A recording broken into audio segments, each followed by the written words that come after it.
Oi pessoal, tudo bem? Hoje a gente vai estar dando continuidade às nossas aulas ligadas à parte de custo produtivo, né? A gente está aí falando sobre o processo de torneamento, os custos que estão aplicados, né, a esse processo. E agora a gente vai estar falando sobre os custos ligados às ferramentas, né? Não são ferramentas de gestão, são ferramentas de corte, né? Ou seja, ferramentas aplicadas ao processo de usinagem, né? É um detalhe interessante porque ferramenta, custo direto, custo indireto.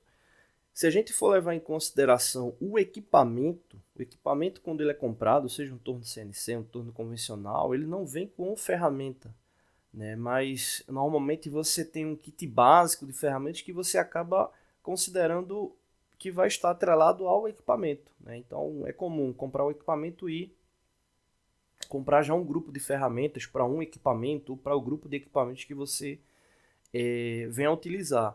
Só que na área de usinagem, o campo ferramentas ele é muito vasto, né? Então você vai ter um grupo ali específico de processos mais padrões, mas a vasta possibilidade de geometria também vai te dar uma vasta possibilidade de ferramentas, né, ao processo. Então, justamente as ferramentas que você vai utilizar no processo, você tem que analisar se você vai ter a ferramenta. Normalmente o cliente ele traz o projeto para que você, com base naquele projeto, venha determinar lá o preço. Beleza, que é o custo, que é o que a gente está tratando aqui. Só que um detalhe importante é as ferramentas que eu vou aplicar, eu vou ter como aplicar ela nesse processo, né? Normalmente essas ferramentas iniciais fazem parte do capital inicial que você desprende para o início do teu processo, né? Ou seja, do teu negócio.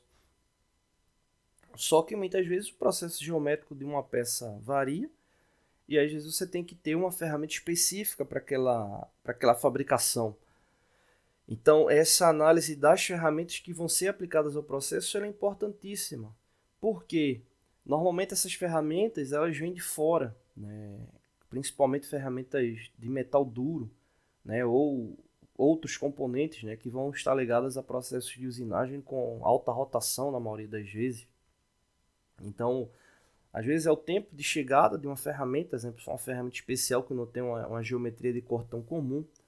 Às vezes é a questão do próprio valor mesmo da ferramenta, né? E isso aí tudo tem que ser analisado ao processo. Eu me lembro de uma empresa que precisava de duas ferramentas de fora e ferramentas caras para serem utilizadas, né? E aí o gestor principal ele disse, poxa, não vamos colocar esse custo aí no projeto.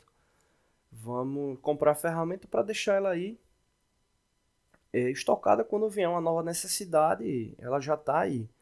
Mas você deve levar em consideração o quanto é que vale a pena cair nesse risco, né, de colocar ou não no preço do produto final a ferramenta que você está comprando para fazer especificamente aquilo dali. Por exemplo, você vai comprar às vezes uma ferramenta lá que vai 5, 10 mil reais ou dólares, enfim. E você já está no mercado nesse trabalho específico aí já há 5, 10 anos e nunca teve a necessidade, então vai comprar para deixar lá estocado para que esse custo ele venha a ser diluído com outros projetos, é um risco, né? Então você tem que analisar tudo isso aí para colocar na ponta do lápis e chegar ao cálculo final, né? Então na prática, essa questão da ferramenta ela tem isso, analisar o que a gente tem, ferramentas de metal duro, né, ou seja, intercambiáveis, tem essa questão da troca, né, do inserto ou pastilha, como queiram chamar, e é um custo que você tem ali ao processo, né, e é importante que seja analisado, né, até para entender também se ele vai atender as especificações aí do processo final. Agora, não colocar uma ferramenta especial que você venha necessitar para uma fabricação específica, eu pelo menos considero um erro por levando em conta o tempo, né, que você vai ter que utilizar, o projeto que você vai ter que desprender para diluir aquele custo daquela ferramenta, né? Então, essa análise das ferramentas é importantíssima, né? Os processos de fabricação das peças, normalmente eles vão envolver, como a gente comentou, né, no último vídeo, vão envolver mais de um instrumento, e na usinagem específica, na grande maioria das vezes, vai envolver várias ferramentas.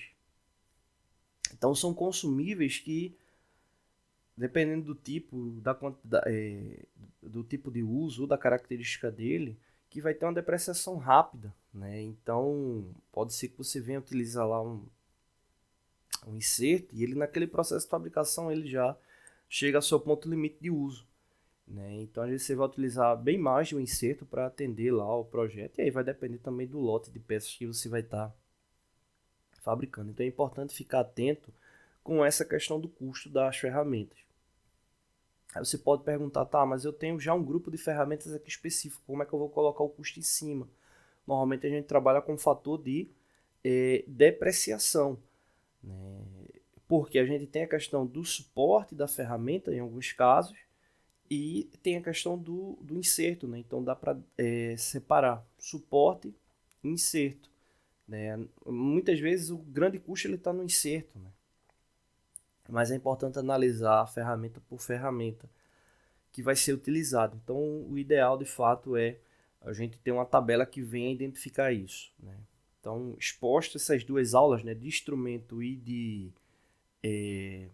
ferramenta, né, a próxima aula a gente já vai fazer uma simulação real de custo para entender como é que funciona, tá bom? Não deixe de se inscrever no canal, toda semana tem vídeos novos. Valeu!